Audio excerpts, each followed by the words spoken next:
The forest is older than you, older than your God. Show respect or be forgotten.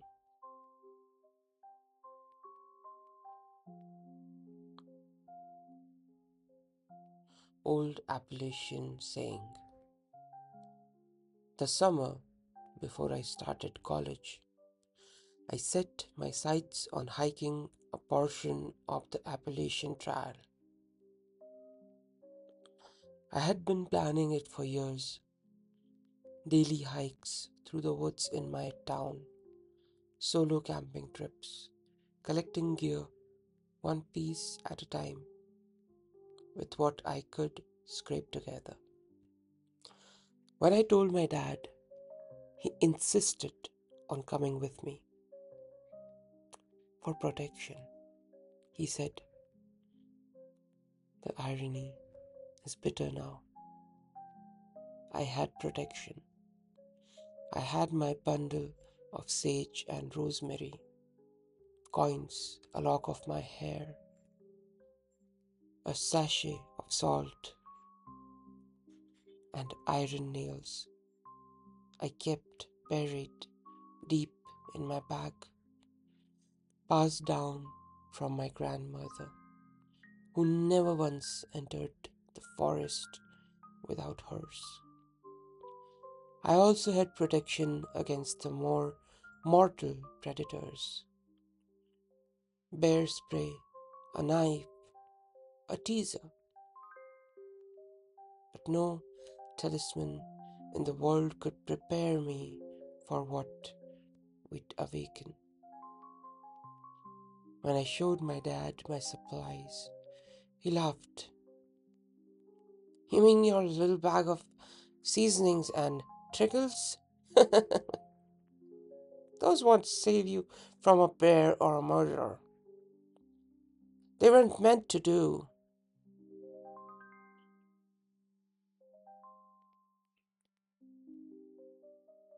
Rule number 1: keep salt and iron on you.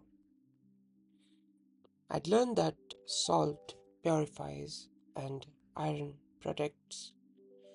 A line of either can mean the difference between going home or being taken.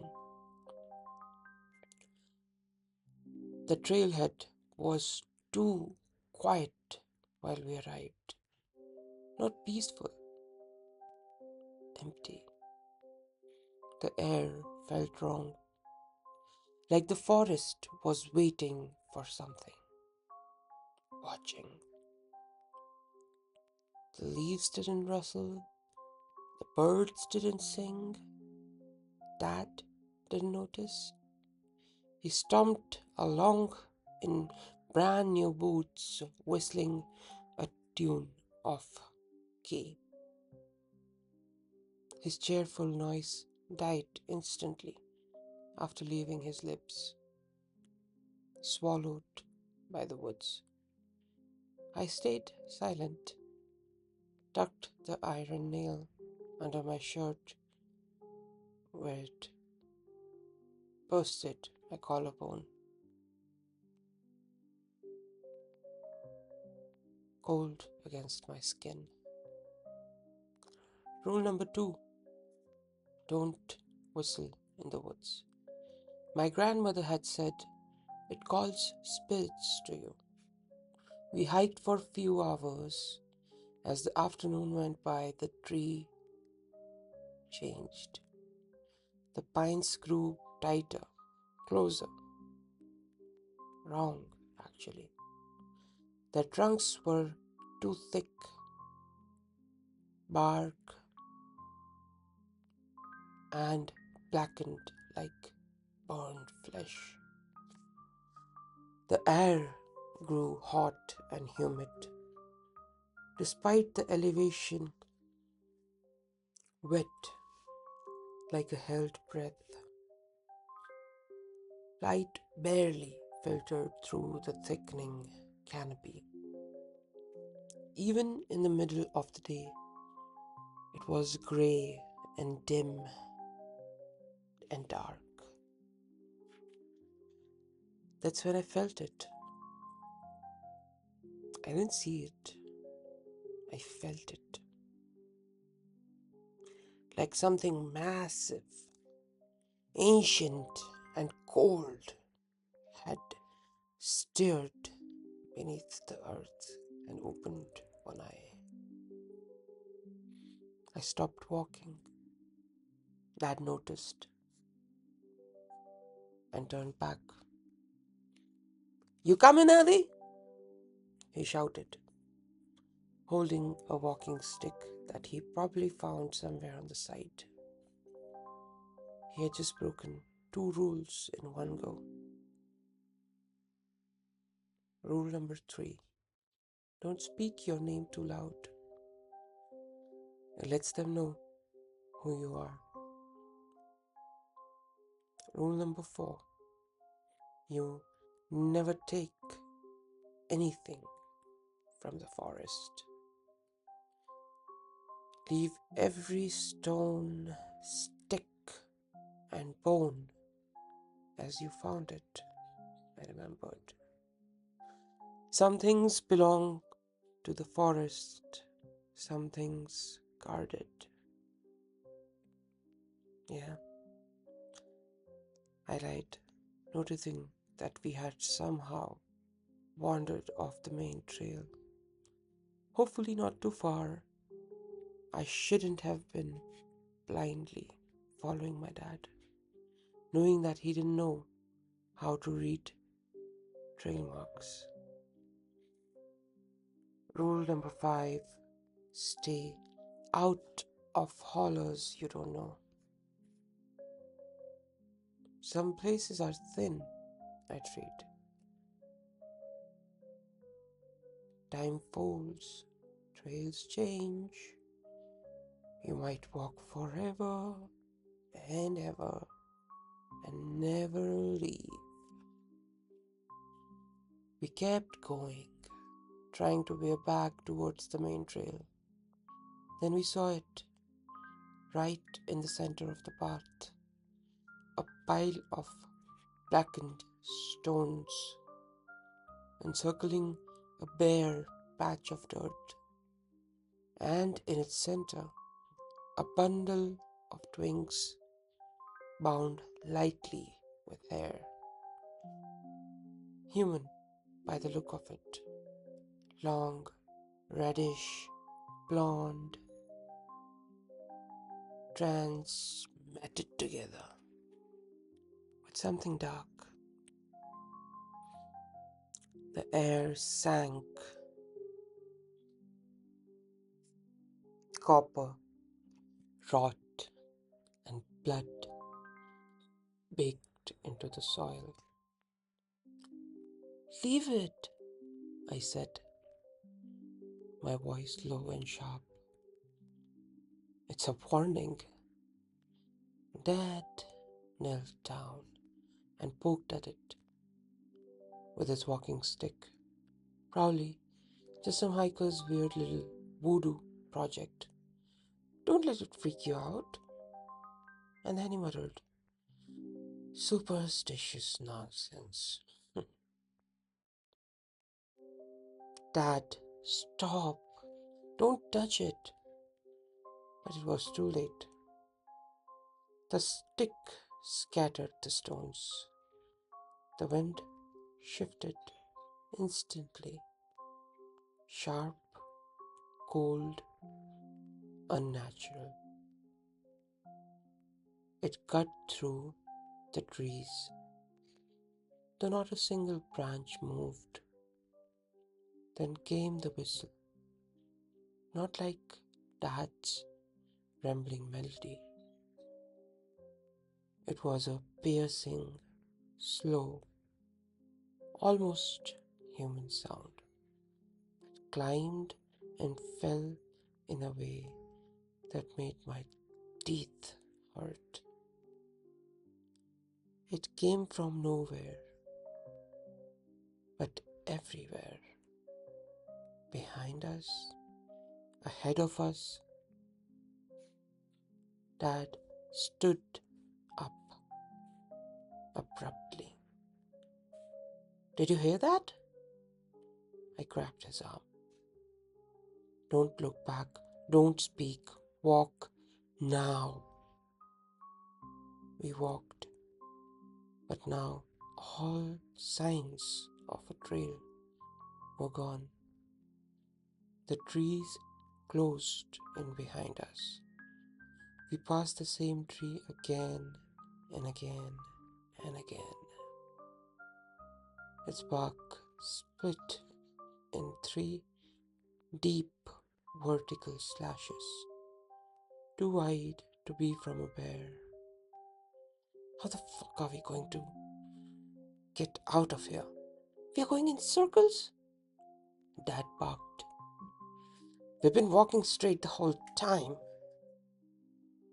A second whistle cut through the air. Closer this time. Run! I screamed. We ran. Branches tore us. A fog suddenly descending and obscuring our vision. Something moved through the trees with us. Long-limbed, unnaturally fast. I got glimpses. A shape with too many joints. A body that bent the wrong way. A face that shimmered and changed. For a moment wearing my face, and then his, and then neither. Rule number 6. That's not a deer. My grandma had set me down, a grave expression on her face. If it walks like a deer, but the joints are wrong, if it looks at you like it knows you, if it stands on 2 legs, run. Don't scream, don't look back, don't do anything else. Just run. Looking back is an invitation to follow. We didn't stop running until night fell, and the thing was no longer behind us. Dad collapsed onto a log, panting and pale. I think we are lost, he whispered. You think? I hissed, already digging into my pack for the salt. We should set up camp, I said. No way we are finding a way out of this place in the dark. He didn't move. He just sat there, shivering. Ellie, that thing, it looked like a deer, but it wasn't that. It stood like a man, and its face, oh my God, its face. He trailed off. He shouldn't have touched the stones. My voice was flat. Help me with the fire, please. Dinner was tasteless, quiet. I didn't even bother to finish my food. I poured a ring of salt around our camp and placed iron nails at each corner. It was all I could do.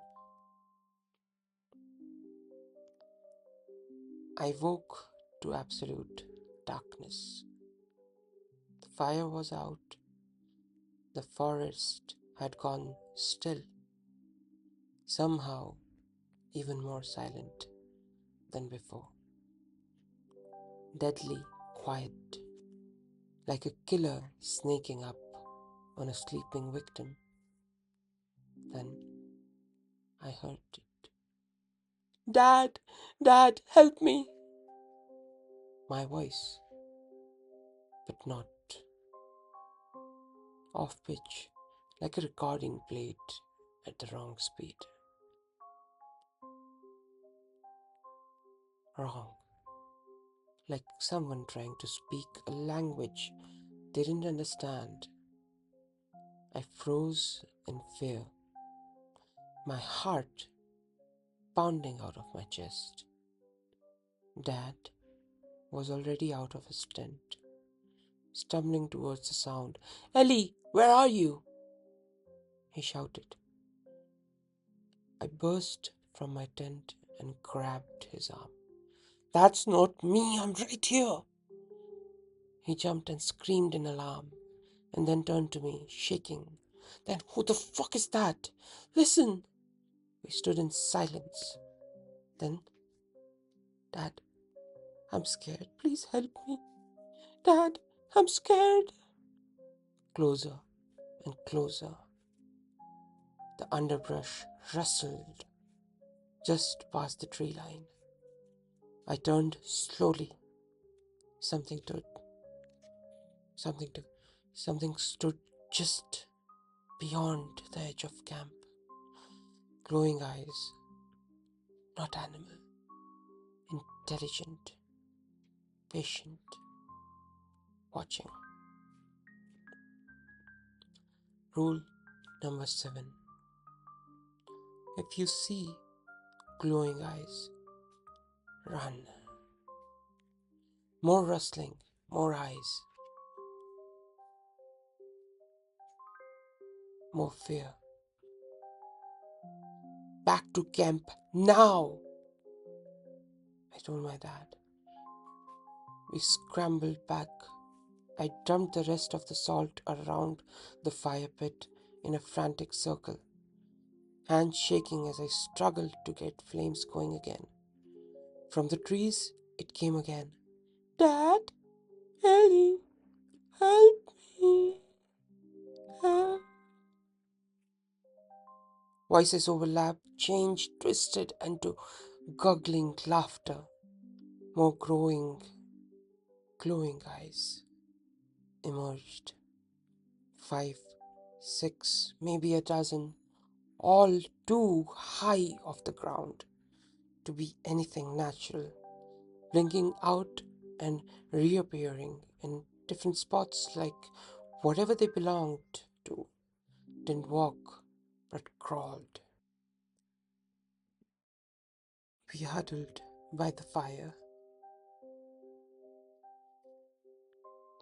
I threw sage into the flames and it hissed and sparked. Some of the eyes blinked and some just stared. Then one of the voices whispered from right outside the edge, "You shouldn't have touched it."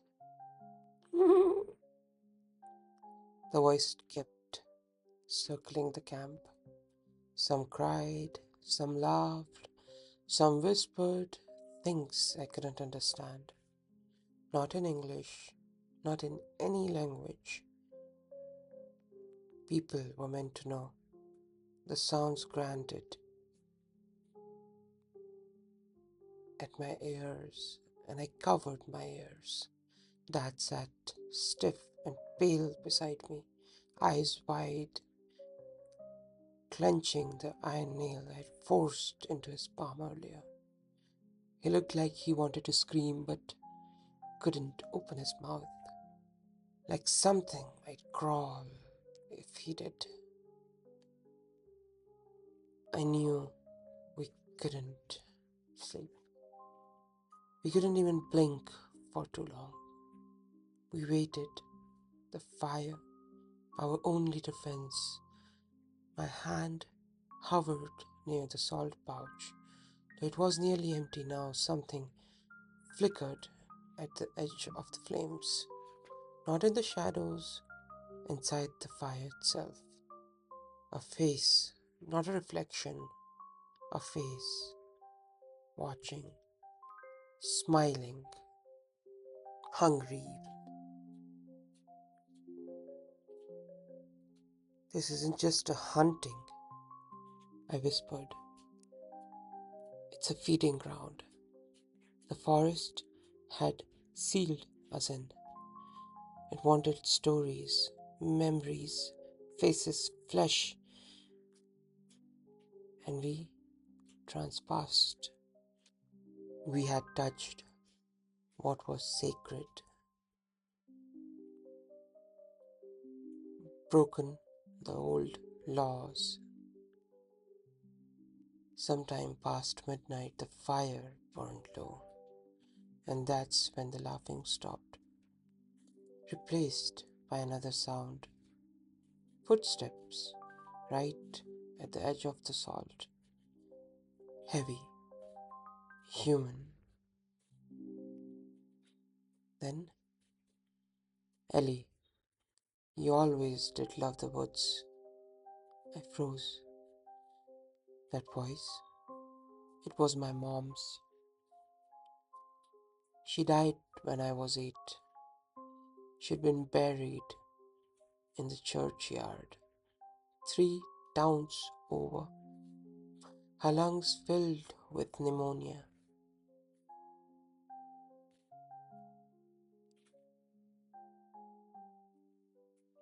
I hadn't heard her voice in nearly a decade, but I knew it instantly. I turned. I had to. Something stood just outside the salt line. It looked like her, the right height, same dress from the funeral photo on her mantle, but the face of melted, smelling too wide, eyes too big and glassy. It didn't blink, didn't breathe either. Rule number 8. If you hear your name, don't answer. This is one of the most important rules. No matter how familiar the voice is, no matter how sweetly it calls, it isn't who you think it is. Behind it, something larger stirred in the trees, something tall enough to brush the lowest branches. Antlers scraped bark as it moved, but it didn't look like a deer. It looked like something wearing a deer. Dad, whimpering now. This is my fault, he whispered. This is my fault. I, I didn't disagree. I looked back to the figure of my mom. It leaned forward, one bare foot tasted the edge of the salt. The tips of her toes blackened instantly. When they crossed the line and cracked, crumbled like burnt paper, she hissed and withdrew. Good, the salt held, but I didn't know how long it would last. I don't know what else to do. So I did the only thing left. I asked for help. I pulled the last of my offerings from my pack. 3 small items wrapped in cloth, a coin, a piece of bread, and a strand of my own hair. I walked to the center of camp, knees shaking, and the place dark. I placed them down carefully on a flat stone by the fire. Then I whispered the oldest words I knew, words my grandmother taught me when I was barely old enough to speak. For those who walk before, for those who guard the green, we mean no harm. Let us go unseen. Rule number 9: leave offerings if you must pass sacred ground. A coin, a sweet, a bit of bread. The old ones watch. Be polite. Be grateful. Do not speak their names.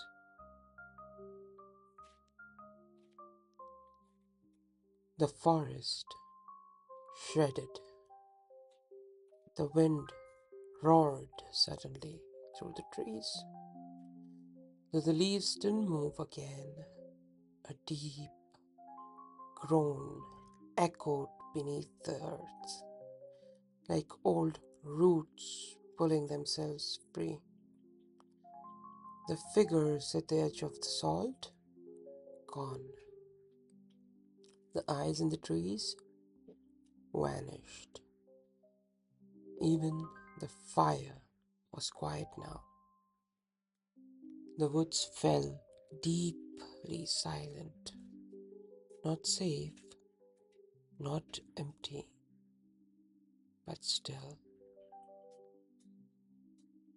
like something ancient had just turned its head away, deciding for now to let us go. The sun was beginning to rise. Now, I said, grabbing my dad by the waist. We go now. Don't speak, don't look back. We didn't pack anything. We didn't need to. Anything we left behind belonged to the forest now. I followed a path that hadn't been there before, a trail of crushed ferns and moss, lit faintly by the glow filtering through the canopy. A deer path, but not a real one, just a gift, just one last chance. We walked and walked, and when the sun rose fully, we found ourselves stumbling out of the tree line, back at the gravel parking lot near the trailhead. Our car still there, covered in leaves. We didn't speak until we were 3 towns away. Dad drove like he'd just been let out of prison, hands shaking, eyes wide. But eventually, he looked at me and said, "You said you had protection." I did, and it worked, didn't it?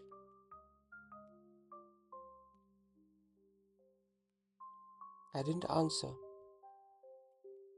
because I wasn't sure it had. Because sometimes the forest lets you leave, and sometimes it just follows you home.